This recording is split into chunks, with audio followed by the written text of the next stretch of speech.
Bienvenue à vous qui nous rejoignez devant Télématin. Bonjour Bintili Diallo. Bonjour, on est ravis de moi vous aussi. retrouver. On va parler cinéma avec vous ce matin et on va parler d'un super-héros qu'on connaît tous évidemment, Spider-Man. Pardon, Regardez. j'ai perdu. Ça commence. Oh là là, il est très collant ce super-héros et surtout il cartonne depuis des années. Bintili. Et oui, est-ce que vous savez, mesdames, à quand remonte la première apparition de Spider-Man? Oh là. À la colle, 1962, c'était dans l'univers de la bande dessinée.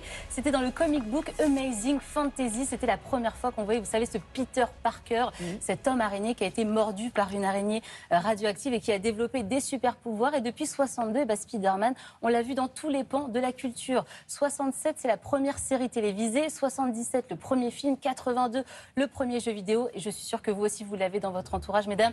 Le gamin de la famille qui se transforme en Spider-Man mon fils, au carnaval, qui se déguise à l'anniversaire. On a tous quelqu'un dans notre entourage Évidemment. qui s'est déguisé Bien un jour sûr. en Spider-Man. Aujourd'hui, en 2022, donc c'est encore un immense succès pour Oui. Spider-Man. Et pourquoi ça cartonne? Eh bien, pour ça, regardez.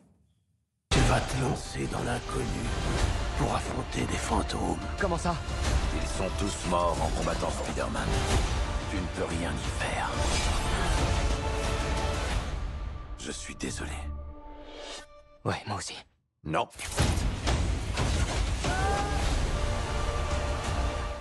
Alors ça, vous l'avez vu, c'est le dernier film actuellement au cinéma, Spider-Man No Way Home.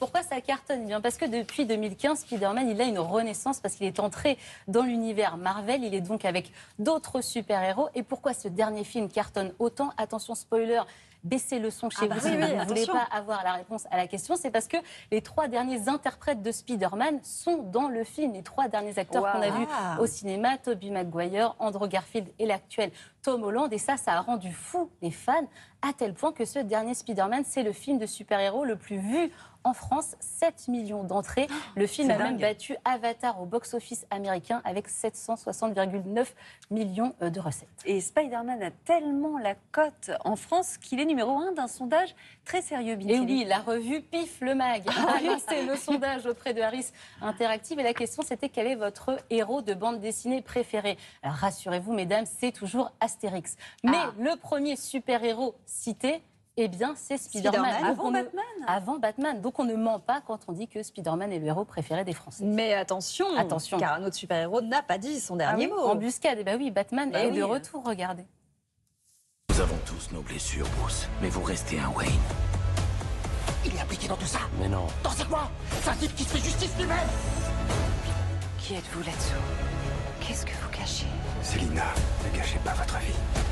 Vous en faites pas, mon chou. J'en ai 9 en tout. J'ai vraiment hâte de voir ce film. Alors ça arrive mercredi prochain en salle. Un Batman, vous l'avez vu, plus sombre, plus torturé. Interprété par qui? Le canonissime Robert Pattinson. On est toutes amoureuses de lui depuis l'histoire de Twilight. Zoé Kravitz. Oui, moi aussi j'ai failli faire l'erreur en écrivant la chronique. Vous l'avez vu, il y a Zoé Kravitz, la fille de Lenny Kravitz, immense actrice qui reprend très bien, vous l'avez vu, le rôle de Catwoman. Donc ça semble un film moins familial, moins grand public, mais ça pourrait aussi cartonner au box-office. Mais Bintili, si on aime ces super-héros à ce point-là, est-ce que ça ne serait pas parce qu'ils nous ressemblent finalement? Eh bien si, ils nous ressemblent. Oui, on les adore, on rêve, ils ont des super pouvoirs, mais en même temps, ils ont des failles. Comme nous, ils souffrent, ils sont seuls, ils ont des familles parfois défaillantes, des passés troubles. Et ça, ça nous fait du bien parce qu'ils nous ressemblent, ils sont un petit peu comme nous. Ils se battent chaque jour entre le bien et le mal, ils essayent chaque jour d'être un peu meilleurs. Donc c'est pour ça qu'on les aime finalement, ils nous ressemblent. Alors si ça vous intéresse de prolonger la discussion, il y a un super livre qui vient de sortir sur la psychanalyse et les super-héros. Ça s'appelle Freud et les super-héros. C'est fait par un psychologue et psychanalyste qui s'appelle Anthony Huard et qui est lui un spécialiste des comics. Ça fait des années qu'il travaille dessus et il nous en dit plus, vous savez, sur la névrose de l'incroyable Hulk, sur l'inconscient de Batman. On va bien avoir besoin de savoir ce qu'il a Batman dans la tête avec le film qui Et arrive. les super-héros femmes sont représentés aussi, j'espère. Les femmes sont aussi représentées et surtout, celui qui nous intéresse ce matin, c'est Spider-Man. Il s'est allongé sur le divan de notre psychanalyste. Et alors, c'est gratiné? Eh ben, il va falloir lire, mesdames, pour savoir. Oui, je suis sûre que c'est un problème avec sa mère. C'est toujours un problème. Il y a toujours une histoire de famille. Toujours. Toujours ça. Qu'est-ce que je peux vous proposer, Bintili? Vous restez avec nous parce que vous aimez les super-héros. Oui. On en a un qui va pas tarder à arriver. Que j'aime beaucoup. Que vous aimez énormément. Et pour quelle raison? Franck Gastambide? Ouais. Je sais pas. Je le trouve beau. Alors, on va pas C'est réduire déjà pas mal. Franck